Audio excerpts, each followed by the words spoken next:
दोस्तों आप लोगों को बता दी कि प्रदीप पांडे चिंटू जी और अक्षय सिंह जी के फिल्म विवाह 2 जो कि 18 तारीख के आनंद मंदिर सिनेमा हॉल में रिलीज किया गया था, जो कि आप लोग बहुत सारा प्यार द्वारा दिले बारे, जो कि आज के दिन भी जो कि आनंद मंदिर सिनेमा हॉल में प्रदीप पांडे चिंटू जी के फिल्म विवाह 2 चल रहा बा।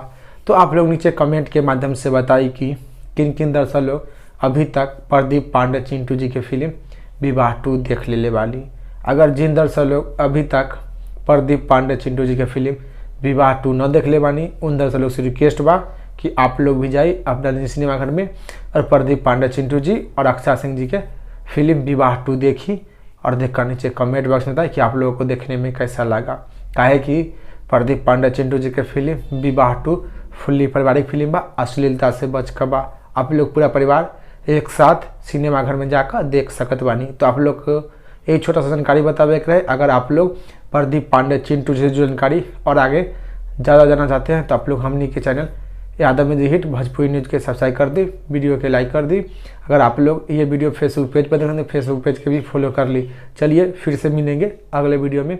जय हिंद, जय भोजपुरी।